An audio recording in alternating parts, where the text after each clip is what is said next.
Bienvenidos sean mis hermanos a este lugar donde la presencia de nuestro Padre Celestial a través de su Espíritu Santo derrama su dulce palabra sobre las mentes, sobre los corazones de cada uno de nosotros. Y quiero, mis hermanos, aprovechar el momento. Los invito a cada uno de ustedes a abrir sus sagradas escrituras y leer palabras de un rey. Llegó a expresarlas con aquella delicadeza, con el propósito de que cada uno de nosotros meditáramos, reflexionáramos a través de la enseñanza. El libro de los Salmos, en su número 133, un texto muy conocido porque se ha cantado en muchas y varias ocasiones, en diferentes partes, en diferentes melodías, pero se han entonado estas hermosas palabras. El libro de los Salmos, en su número 133 y el verso 1. Y los invito a todos a darle lectura a una sola voz, y dice de la siguiente manera: mirad cuán bueno y cuán delicioso es habitar los hermanos igualmente en uno. Amén. Los invito a que tomen su asiento, se pongan cómodos. Y como pudieron mirar, mis hermanos, algunos de ustedes, el título de este tema, llamado La unidad de la iglesia, tomo de inicio este hermoso texto para hacer un poco de meditación en nuestra forma de vivir dentro de la iglesia, en nuestra forma de llevar a cabo nuestras actividades, nuestro trabajo, nuestro empeño, nuestro gozo delante de nuestro Dios y con cada uno de nuestros hermanos. ¿Cuál es esa manera en que nosotros demostramos que sí es hermoso habitar los unos con los otros, que es bonito disfrutar la presencia de cada uno de ustedes? Iniciando con este texto, también se me vino a la mente aquella hermosa escritura que se encuentra en una de las cartas. Los invito a que vayamos, mis hermanos, a la primera carta de Juan.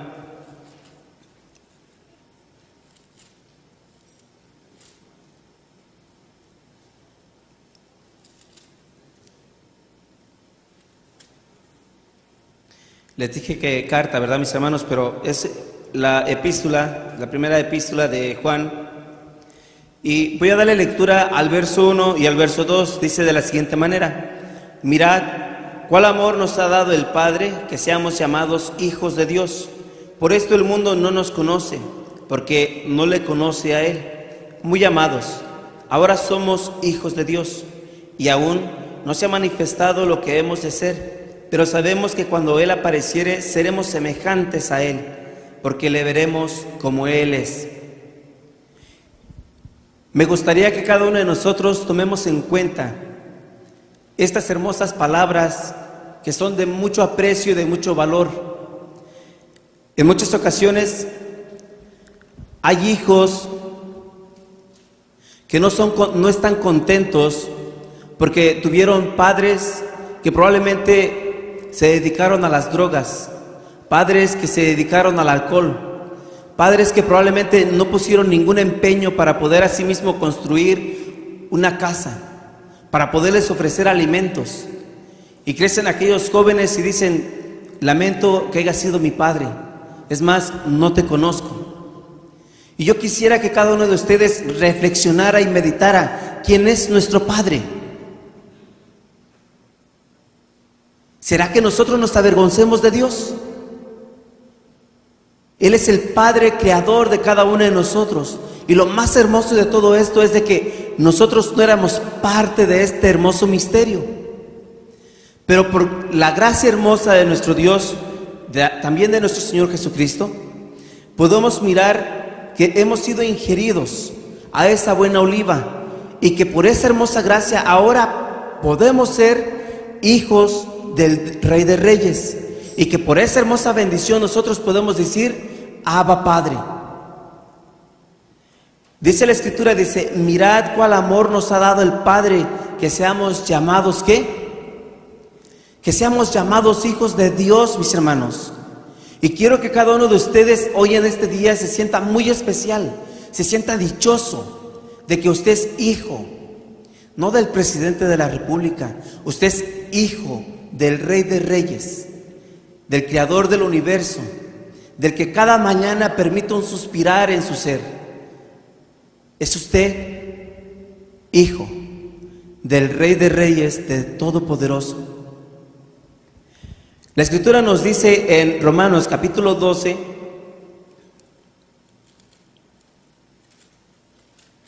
verso 4, de la siguiente manera: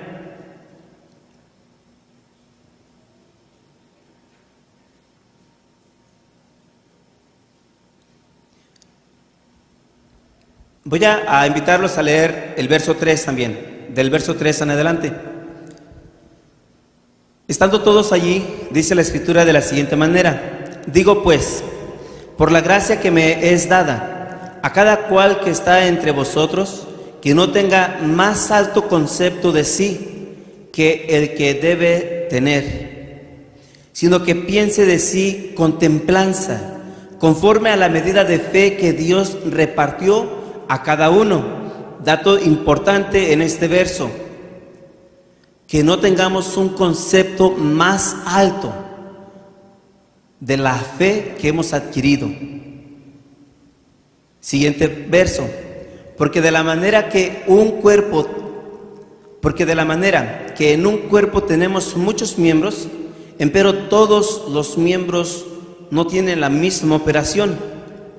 Así, muchos somos un cuerpo en Cristo, mas todos miembros los unos de los otros.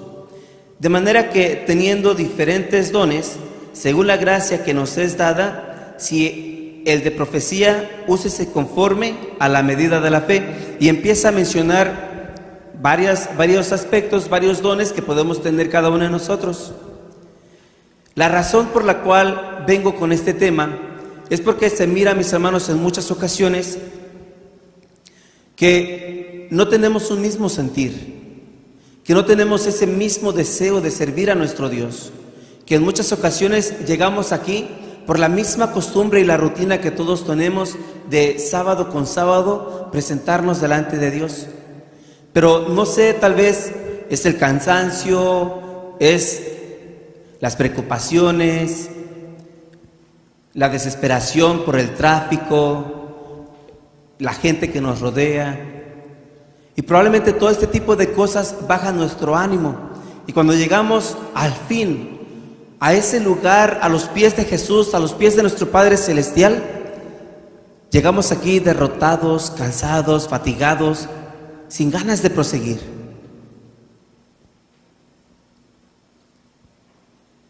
La Escritura nos dice, mis hermanos,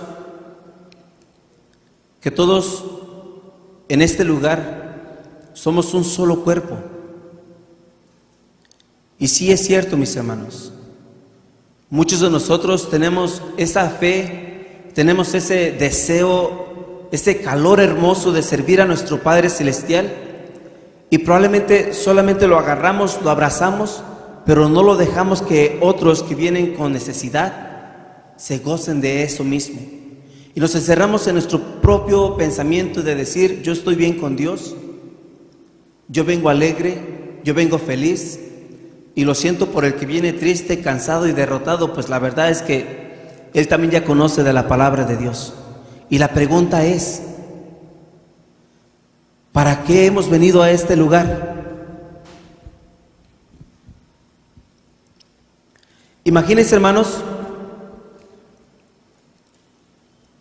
que las demás gentes estuvieran en contra de nosotros, que en este lugar, cuando quisiéramos adorar a nuestro Padre Celestial, nos impidieran,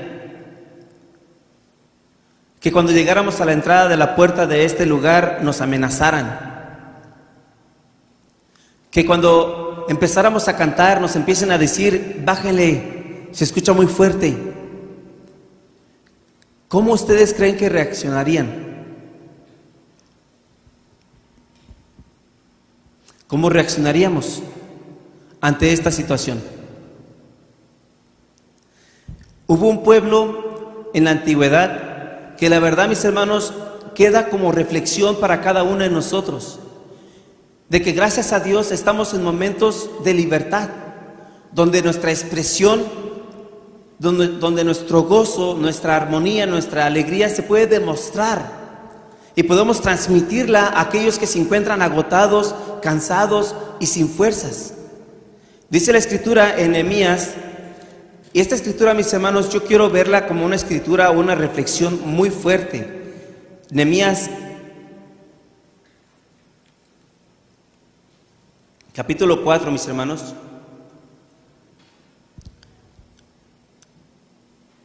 Uno de los profetas de nuestro Dios, muy valiente, con su valentía logró motivar, logró, mis hermanos, conquistar el corazón de un rey para que pudiera asimismo mandar madera, gente. Pero cuando él estaba a punto de construir aquel templo, cuando él, mis hermanos, con todas sus ganas que había puesto para construir el lugar, para glorificar a nuestro Padre Celestial, los vecinos pueblos se levantaron y dijeron: no los vamos a dejar, los vamos a atacar, los vamos a destruir. Acontece entonces que mientras todo esto acontecía, Nehemías empieza a motivar a cada uno de los trabajadores, y dice la Escritura, el capítulo 4, verso 9. Entonces oramos a nuestro Dios, y por causa de ellos pusimos guarda contra ellos de día y de noche. Y dijo Judá: las fuerzas de los acarreadores se han enflaquecido, y el escombro es mucho, y no podemos edificar el muro. Y nuestros enemigos dijeron: no sepan ni vean hasta que entremos en medio de ellos y los matemos y hagamos cesar la obra. Sucedió empero que, como vinieron los judíos que habitaban entre ellos, nos dieron aviso 10 veces de todos los lugares de donde volvían a nosotros. Entonces puse por los bajos del lugar, detrás del muro, en las alturas de los peñascos, puse el pueblo por familias, con sus espadas, con sus lanzas y con sus arcos. Después miré y levantéme, y dije a los principales, a los magistrados y al resto del pueblo: no temáis delante de ellos, acordaos del Señor grande y terrible, y pelead por vuestros hermanos, por vuestros hijos, por vuestras hijas, por vuestras mujeres y por vuestras casas. Y estas palabras quiero que cada uno de ustedes las tome personal, propias, mis hermanos. Es cierto que en muchas ocasiones sintemos que el enemigo está parado en todas las esquinas, en todas las áreas, y que está buscando cómo destruirnos, y que no descansa. Maquina cómo terminar con nuestra esperanza delante del Padre Celestial. Imagínense a Nehemías que se levanta ante el pueblo y les dice: anímense, levántense. Recuerden que delante de ustedes está un poderoso, el terrible de Israel, el que nunca ha perdido una batalla. Imagínense a Nehemías que les dice: levántense y peleen por sus hijos, peleen por sus mujeres, peleen por sus familiares. Si no tenemos fuerzas, mis hermanos, levantémonos con el espíritu de temor, de confianza y de templanza en el Padre Celestial. Él nos dará la fuerza para vencer. Él, mis hermanos, nos sacará adelante para triunfar, para vencer. Que no se encuentre más timidez en la varonil, que no se encuentre más timidez en la femenil, que no se encuentre ese espíritu de flaqueza en los jóvenes, sino que al contrario, haya fuerza, haya fervor para servir a nuestro Padre Celestial. Y que cuando nuestros amigos, nuestros compañeros, nuestros hermanos nos acompañen por primera vez a este lugar, puedan mirar que este lugar se conoce como los hijos del Dios de Israel, ¿Cómo son los hijos del Dios de Israel? Aquellos, mis hermanos, los cuales no miran fronteras, aquellos los cuales no miran obstáculos. Dice la Escritura en Efesios capítulo 4, verso 3.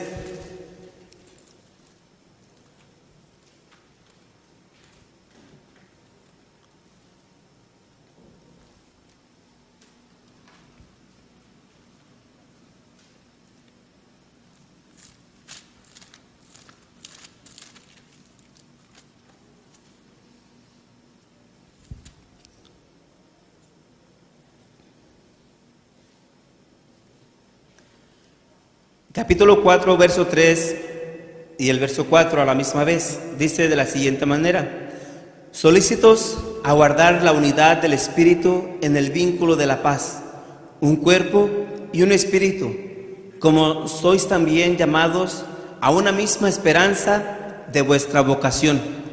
Hemos sido llamados, se nos ha ofrecido una esperanza, y con todo ello, mis hermanos, lo único que nos va a ayudar a triunfar va a ser nuestra fe.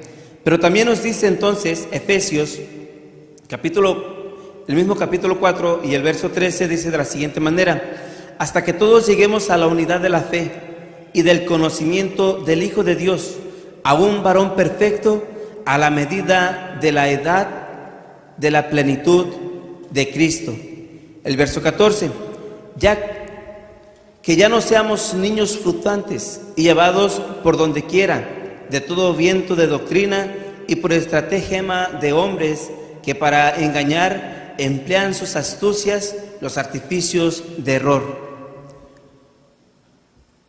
Levantémonos, mis hermanos, con ese espíritu de temor delante de la presencia de nuestro Dios. Recuerden, hermanos, nosotros estamos aquí como hijos de Dios. Cuando yo llego a la casa de mi hermano Amador y le pido que si me da permiso de usar ciertas áreas de su casa, mi hermano me dice molesto: si no quieres que me enoje, no me vuelvas a preguntar por ese tipo de cosas. Es tu casa y todo lo que está todo lo que está en esta casa, dice, es tuyo. Puedes usar de ello. Y con estas palabras, mis hermanos, quiero decirles que nosotros, siendo hijos de Dios, no tenemos por qué dudar un segundo de que Él va a proveer, de que Él va a dar todas las cosas que necesitamos para nuestras vidas. Pedro, mis hermanos, nos dice de la siguiente manera: en la primera de Pedro, en el capítulo 3, verso 8,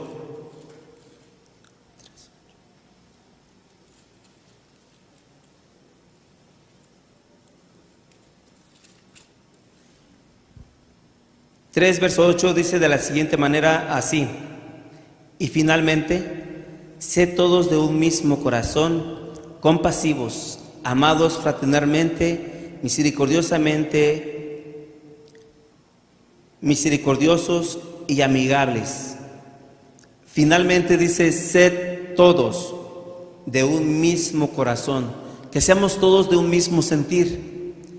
¿Se acuerdan ustedes de aquellas personas que Moisés mandó para que fueran a conocer la tierra de Canaán? Mandó a 12 personas, una persona por tribu. De estas 12 personas que fueron a conocer la tierra, cuando regresaban, venían contentos, venían tristes, preocupados, pero 2 de ellos tenían un sentir diferente. 2 de ellos, mis hermanos, tenían una mirada súper entregada al Todopoderoso, que cuando 10 de ellos miraron que había hombres gigantes, hombres que destruían,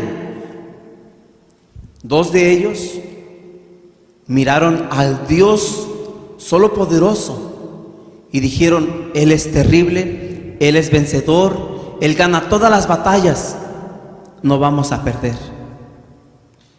10 tuvieron un sentir diferente. La pregunta sería, ¿cuál es nuestro sentir? ¿En dónde está nuestro corazón? ¿En dónde está nuestra mirada? ¿Nos unimos a Josué y a Caleb o nos vamos con los 10 que miraban gigantes y que pensaron que no iban a ganar? ¿Con quién nos vamos?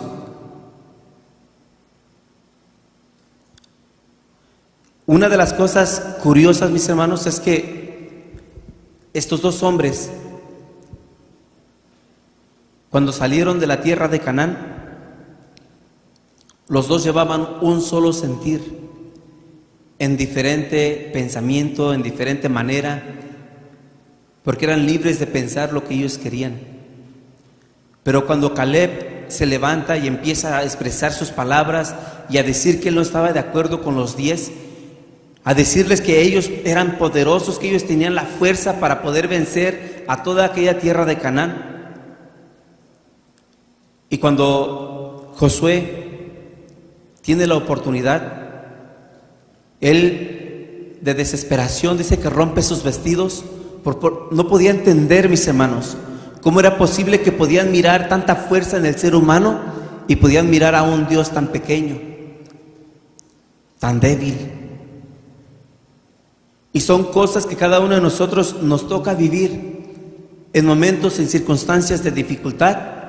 Miramos a Dios como, mis hermanos, como ese Dios fuerte, como ese Dios vencedor, como ese Dios que rompe todo lo que se encuentre en su camino, mis hermanos, para podernos introducir a la tierra que Él nos ofrece.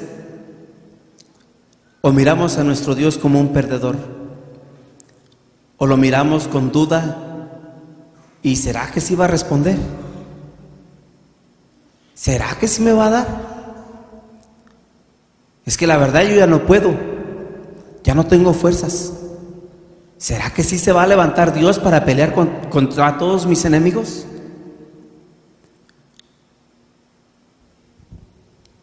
La misma Escritura nos ha venido enseñando. Si ustedes se acuerdan, en el libro de Efesios,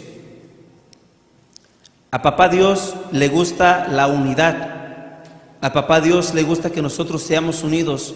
Y prueba de ello, mis hermanos, que nos demuestra que a través de la historia había un pueblo santo, un pueblo apartado, un pueblo que también a la misma vez fue rebelde a la palabra de nuestro Padre Celestial. Y por causa de esa rebeldía, papá Dios miró con gracia a cada uno de nosotros y dijo, ¿saben qué? Vamos a darle la oportunidad a cada uno de ustedes de que sean parte a este ministerio. Y en Efesios capítulo 2,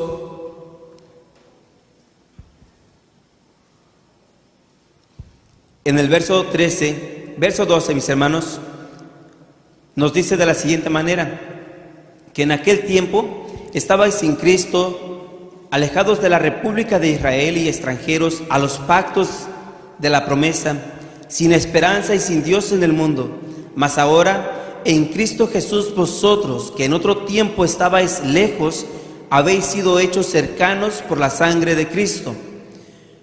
Porque Él es nuestra paz, que de ambos hizo uno, derribando la pared intermedia de separación, dirimiendo en su carne las enemistades, la ley de los mandamientos, en orden a ritos, para edificar en sí mismo los dos en un nuevo hombre, haciendo la paz, y reconciliar por la cruz con Dios a ambos en un mismo cuerpo, matando en ella las enemistades. Nuestro Padre Celestial, desde el inicio de la creación, Él ha buscado la manera de que el hombre se mantenga unido, pero la misma rebeldía, la misma desobediencia ha venido causando que el hombre siempre busque la manera de dividirse. Pero llega un tiempo donde nuestro Padre Celestial, donde nuestro Señor Jesucristo dicen, ok, vamos a unir a toda la humanidad en un solo Dios, un solo espíritu y un solo Hijo. Con todas estas cosas, mis hermanos, teniendo el ejemplo vital, ¿qué nos queda a nosotros? Dice Eclesiastés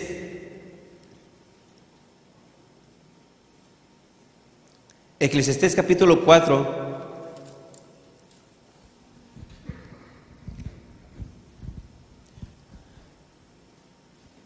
mejores son dos que uno, porque tienen mejor paga de su trabajo. Capítulo 4, verso 9 de Eclesiastés. Una vez más, dice de la siguiente manera así: mejores son dos que uno, porque tienen mejor paga de su trabajo. Porque si cayeren, el uno levantará a su compañero, mas hay del solo, que cuando cayere, no habrá segundo que lo levante. También, si dos durmieren juntos, se calentarán, mas ¿cómo se calentará uno solo? Y si alguno prevaleciere contra el uno, dos estarán contra él, y cordón de tres dobleces no presto se rompe. La Escritura nos da un ejemplo de la importancia que es mantenernos unidos. Yo no sé cuántos de nosotros llega el momento en que el espíritu de Satanás mete en nuestras mentes y en nuestros corazones aquella espina de división, de dividir, de que no está contento de que nosotros luchemos para las obras del reino, que cuando mira que nosotros trabajamos, que cuando nosotros nos levantamos, que cuando nosotros tenemos ideas buenas y positivas para que la iglesia crezca, para que la iglesia se unifique, llega el espíritu de error y empieza a meter cizaña y a meter confusión. Si yo soy esa persona que estoy dejando que el espíritu de Satanás empiece a obrar en mí, la misma Escritura nos invita, mis hermanos, en Hechos, capítulo 1,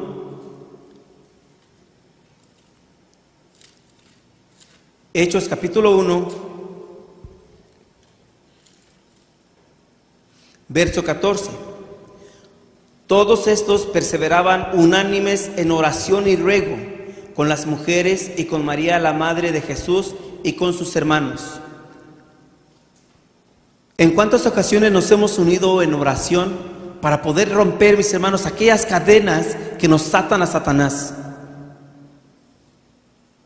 ¿En qué ocasión nos hemos levantado y hemos dicho: hermanos, necesito que oremos unidos porque estoy a punto de caer, estoy confundido? No sucede, mis hermanos, hasta que sintemos el peligro detrás de nosotros.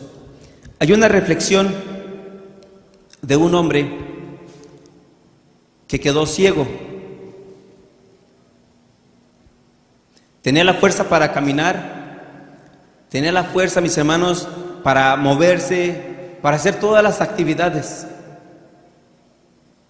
pero no tenía el don de poder mirar. Su vecino era una persona que no podía caminar, estaba cojo, tenía dificultades para poder mover sus pies. En un cierto momento tuvieron un disgusto y desde ese momento los dos dejaron de hablarse, dejaron de comunicarse, y cuando los dos salían por casualidad, se unían en el pasillo que estaba enfrente de sus casas, empezaban a gritarse y a ofenderse y a gritarse. Sucede que en una ocasión, en aquella aldea, empezó un fuerte fuego a quemar todos los árboles de aquella área, y el fuego se acercaba y se acercaba. La misma desesperación de los aldeanos de ese lugar, agarraron sus hijos, agarraron sus seres queridos y corrieron para salvarse. El ciego escuchaba que tronaba la madera, escuchaba el ruido del fuego y sentía el calor que se acercaba a él. El cojo miraba a su alrededor y quería correr, pero no podía. Quería moverse, pero sabía que cuando él tratara de salir adelante, el fuego lo iba a alcanzar. El ciego no podía mirar quién estaba a su alrededor, pero el cojo sí podía mirar. El cojo se atrevió, aún con aquella incertidumbre de poder escuchar a que el ciego dijera: no me hables, estoy molesto contigo, no quiero saber nada de ti. El cojo le dijo: oye, mira, dice, nos han abandonado, todos corrieron porque se está quemando todo. Yo no me puedo ir, dice, porque no lo lograré. Dice, y puedo darme cuenta que tú tampoco, dice, porque no encuentras la salida. Si nos unimos, los dos podremos salir. Hay un pasillo que aún no se ha quemado. ¿Lo quieres intentar? ¿Qué creen ustedes que contestó el hombre ciego? Claro que sí. ¿Cómo le hacemos? Dice: mira, cárgame, súbeme en tus espaldas. Cuando tú empieces a caminar, yo te voy a decir cuando haya un palo en tu camino. Yo te voy a decir cuando haya una piedra. Y cuando estés cerca del fuego, yo te voy a decir que le des vuelta a la derecha. Y unidos vamos a salir hasta afuera. Y el ciego le dice: vente, súbete, yo te cargo. Y empezaron a caminar. El hombre que no podía caminar salió afuera, mis hermanos, por el poder de aquella persona que no podía mirar. ¿Cuántos de nosotros estamos ciegos en este lugar? ¿Y cuántos de nosotros estamos cojos? Muchos de nosotros no sabemos cómo hablar con nuestro compañero, pero sí sabemos de la Escritura y sabemos mucho. Muchos de nosotros tenemos una labia tan hermosa que podemos conquistar 1000 corazones, pero no nos alcanza el valor para poder ofrecer aquel amor que Dios tiene para todos aquellos corazones. ¿En dónde está la fuerza? ¿En dónde está ese amor? ¿En dónde está la unidad que debe tener la iglesia de nuestro Señor Jesucristo?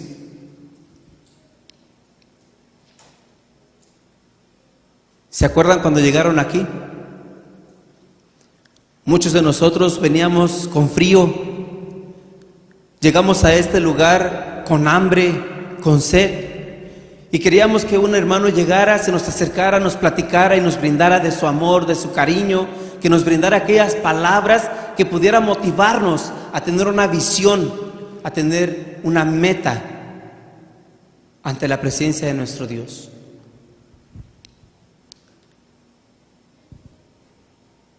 ¿Se acuerdan que iniciamos con una escritura en el libro de los Salmos? Los invito, mis hermanos, no ir a esa escritura. Los invito a ir a la segunda escritura. ¿Se acuerdan cuál es?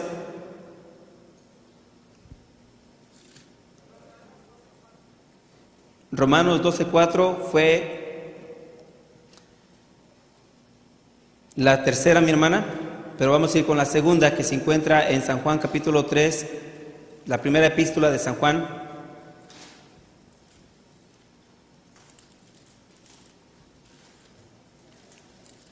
Con esta escritura yo quiero terminar y quiero invitarlos, mis hermanos, a que siempre meditemos. ¿Quiénes somos nosotros? ¿Por qué estamos aquí? ¿Seremos solamente una persona más del montón? ¿O cómo nos consideramos? Porque si somos hijos de Dios, entonces se debe de reflejar aquella luz que resplandeció en Jesús.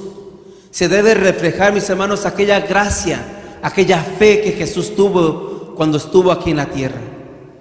Y la Escritura dice entonces, mis hermanos, los invito que unidos le demos lectura a 2 versos, al verso 1 y al verso 2.